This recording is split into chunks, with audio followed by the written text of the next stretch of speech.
बेबसी, लाचारी, बीमारी और तमाम तरह के अपमान को सह के आप लोग जीते रहो। क्या आपके जीवन में कुछ सुख सुविधाएं नहीं होनी चाहिए? क्या आपको सम्मान का जीवन नहीं मिलना चाहिए? क्या आपके साथ बंद होना चाहिए? बताओ। होना चाहिए। तो मुझसे लड़ाई का कारण मैं आपको बताता हूं।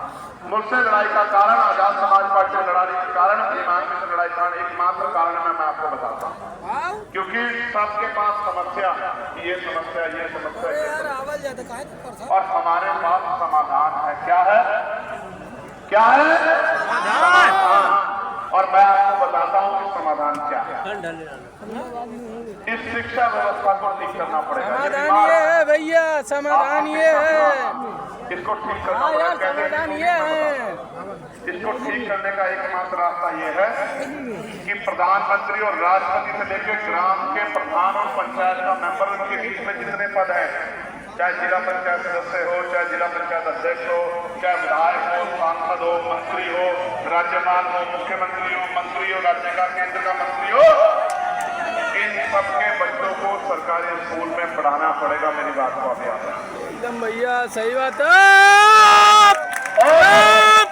चीफ सेक्रेटरी से लेके केंद्र के और प्रमुख सचिव से लेके अपर सचिव, मुख्य सचिव, तमाम जितनी पोस्ट हैं, उसके बाद director, deputy director, IAS, IPS, उसके बाद नीचे आ जाओ पीसीएस, पीपीएस, एडीएम, साधारण भाषा में एडीएम, एसडीएम, तहसीलदार, कानूनगो, पटवारी, सेक्रेटरी, और हमारे एसएचओ साहब, सीओ साहब, दरोगा जी, कांस्टेबल साहब, हेड कांस्टेबल साहब, तमाम जितने भी सरकारी पद है, उनसे बच्चों को भी सरकारी स्कूल में पढ़ाना। इससे होगा क्या? देखो, एसएसपी साहब का या एसपी साहब का बच्चा पढ़ेगा, जिस स्कूल में एडीएम साहब का या डीएम साहब का बच्चा पढ़ेगा, उस स्कूल की बिल्डिंग कमजोर नहीं हो सकती। क्योंकि अपने बच्चों की रखवाली करनी है, तो इसी बीच में गरीब के बच्चों की भी रखवाली हो जाएगी। मेरी बात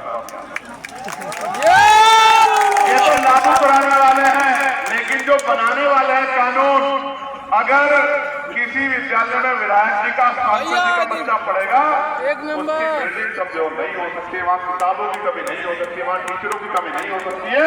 क्योंकि जब उनके बच्चों के भविष्य में आंच आएगी, तो ऐसे मिलेंगे स्कूल जैसे 5-4 होटल होते हैं। मेरी बात को आप याद रखना। और शिक्षा भी ऐसी होगी जो प्राइवेट स्कूलों में नहीं मिलती है, लेकिन ये देना नहीं चाहते। और मैं आपको अरे छीन ले भैया, कहाँ दिक्कत कर था? आप याद रखना, यही लड़ाई है मेरी, इसीलिए मेरे खिलाफ खड़े रहने दो, खड़े रहने दो।